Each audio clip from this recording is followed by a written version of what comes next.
स्वागत है आप सभी का। तो यहाँ पर बात करेंगे प्रतीक्षा सूची वेटिंग लिस्ट को लेकर के। चाहे लोक सेवा आयोग हो, चाहे माध्यमिक शिक्षा सेवा चयन बोर्ड हो, चाहे बेसिक शिक्षा विभाग हो या फिर अन्य भर्ती बोर्ड आयोग हो, लेकिन यूपी ट्रिपल एस सी एक ऐसा आयोग है जहाँ से वेटिंग लिस्ट नहीं आती है। वेटिंग लिस्ट का प्रावधान करने में बहुत बड़ा कोई कार्य नहीं है। शासन से अनुमति लेकर के वेटिंग लिस्ट जारी करनी होगी और इसमें जब तक यहाँ पर प्रोसेस करना नहीं चाहेंगे तब तक यहाँ पर कहीं ना कहीं बहाना उनके पास एक रहेगा कि हम वेटिंग लिस्ट नहीं जारी कर सकते हैं। यूपी ट्रिपल एस सी से दर्जनों ऐसी भर्तियां हैं, 10, 12, 15 ऐसी भर्तियां हैं जो पहले की हो चुकी हैं। उनमें भी जो भर्तियां वर्तमान में गतिमान है उनमें भी वेटिंग लिस्ट आनी चाहिए। आगे कुछ और भी महत्वपूर्ण अपडेट है। चिकित्सकों के 2300 पदों पर नई भर्ती के लिए नोटिस आ चुकी है और ये विज्ञापन अभी आना है। आवेदन अभी शुरू होने हैं लोक सेवा आयोग से। और वही केबीएस केंद्रीय विद्यालय संगठन से PRT, TGT, PGT, librarian, vice principal, principal व अन्य पदों के लिए, जूनियर सेक्रेटरी असिस्टेंट व अन्य पदों के लिए भर्ती का नोटिफिकेशन न्यूज़पेपर के माध्यम से आया हुआ है। संक्षिप्त विज्ञापन और विस्तृत विज्ञापन कल आने की पूरी उम्मीद है और 5 दिसंबर से ऑनलाइन आवेदन होने हैं। तो इसमें बीएड, बीटीसी, डीएलएड या समकक्ष और साथ में सीटेट क्वालिफाइड होना चाहिए, पास होना चाहिए। उन्हीं के लिए यहाँ पर मौके रहेंगे। तो इसको भी लेकर के बात करेंगे वीडियो के लास्ट में। तो वीडियो को आप सभी प्लीज़ लाइक कर दें, शेयर कर दें। साथ ही साथ अगर आपने अभी तक चैनल को सब्सक्राइब न किया हो तो ज़रूर सब्सक्राइब कर लें।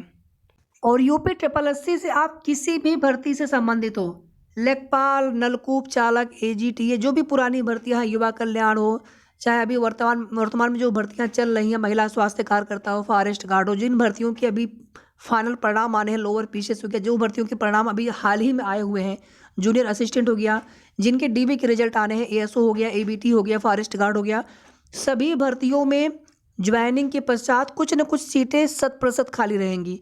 आप ऐसे समझ लीजिए कि लगभग 10% के आसपास सीटें खाली रह जाती हैं, लगभग 10%। इसके पीछे का सबसे बड़ा कारण ये होता है कि आज जो कोई भी अभ्यर्थी जो तैयारी कर रहा है, अगर उसका सिलेक्शन होता है, क्योंकि वह कई भर्तियों के फॉर्म आवेदन करता रहता है कि कहीं पर होना चाहिए मेरा, एक से अधिक भर्तियों में सिलेक्शन पाने के बाद वह किसी एक जगह ही ज्वाइनिंग करेगा, बाकी जगह की सीटें वो छोड़ देते हैं, फिर वो सीटें खराब चली जाती हैं।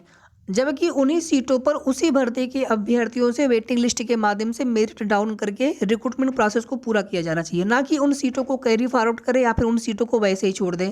क्योंकि जितने पद होते हैं उन सभी पदों के लिए बजट एक साथ पास होता है, तो फिर वहाँ पर पूरी सीटें भरी जानी चाहिए, कोई भी विभाग हो, कोई भी भर्ती बोर्ड आयोग हो। यहाँ पर देखिए, सबसे पहले लोक सेवा आयोग से यूपीपीएससी से एक शिक्षक भर्ती करवाई गई थी एलटी ग्रेड की, राजकीय जो माध्यमिक विद्यालय है उनमें शिक्षकों की, उनमें वेटिंग लिस्ट आई। इसके बाद प्रतीक्षा टीजीटी, पीजीटी की पुरानी भर्ती में वेटिंग लिस्ट अभी आई।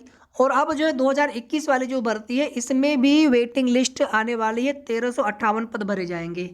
प्रदेश की सहायता प्राप्त अशासकीय माध्यमिक विद्यालयों में प्रशिक्षित स्नातक शिक्षक टीजीटी एवं पीजीटी, अब यहाँ पर आप देख लीजिए कुल मिलाकर के लगभग जो है 14,000 प्लस यहाँ पर पद थे। और यहाँ पर देख लीजिए 1358 सीटें खाली। हमने क्या बताया आपको कि लगभग 10% सीटें खाली होती ही होती हैं। जैसे अभी एएनएम 12 में 12 भर्ती हैं, फाइनल ज्वाइनिंग होने के पश्चात जो भी 8,831 एएनएम बैन है, आप देख लीजिएगा 200-300-400 सीटें मिनिमम खाली हो जाएंगी। आप कहेंगे कोई ज्वाइनिंग क्यों छोड़ेगा अपनी, आप देख लीजिएगा हर भर्ती में ऐसे लोग सोचते हैं, लेकिन सीटें खाली रह जाती हैं।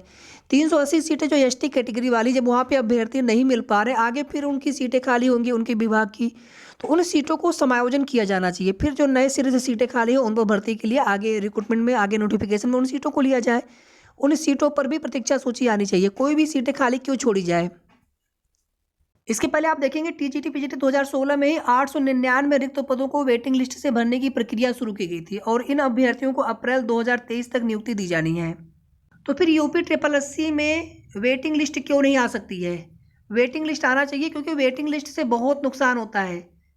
आप समझ लीजिए कि मिनिमम 1000 या 500 सीटें किसी भी भर्ती में हो, 50 से 100 सीटें हर भर्ती की खराब जा रही हैं। ऐसे ही अगर आप 10-12 भर्तियों को जोड़ लेंगे कितना हो गया, लगभग 2-3 हज़ार सीटें ऐसी चली जाएंगी जो कि 2-3 भर्तियों के बराबर है। और छोटी भर्तियां हैं तो लगभग 10 भर्तियों के बराबर सीटें हो जाएंगी। एक तो भर्ती आ नहीं रही है, ऊपर से सीटें खाली चली जाए, तो ये नहीं होना चाहिए। एक यहाँ पर अपडेट और देख लीजिए। और हमारा देखिए निवेदन है यूपी ट्रिपल एस सी आयोग से, जब हम लोग एकजुट होकर के लगातार मांग करेंगे। एक बार ट्विटर कैंपेन किया गया, एक बार मेल कैंपेन किया गया, ग्राउंड स्तर पर भी उतरने की आवश्यकता है। और एक यहाँ पर हम अपडेट और देना चाह रहे थे लेकिन छूट गया है।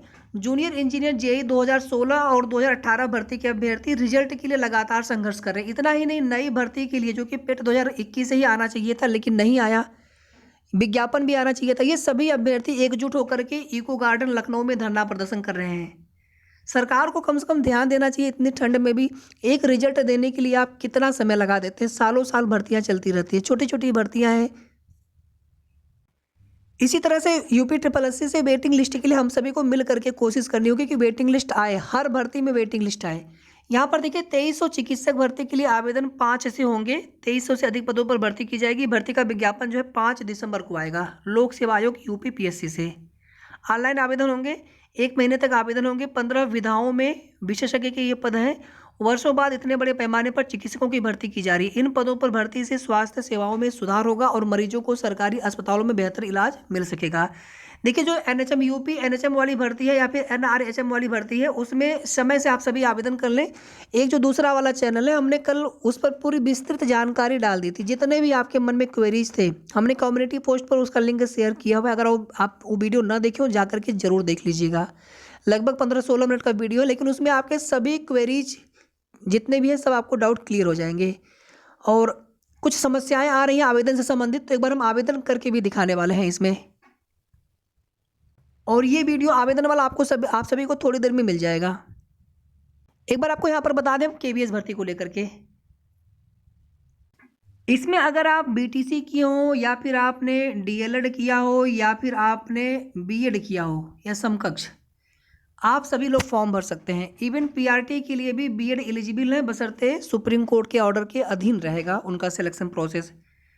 और इसके बारे में आप सभी को बता दें कि इसमें जोन वाइज वैकेंसीज होती है, हालांकि पूरे ऑल ओवर इंडिया के लिए वैकेंसी है। टोटल यहाँ पर देखेंगे 13,400 समथिंग वैकेंसी है पूरी टोटल।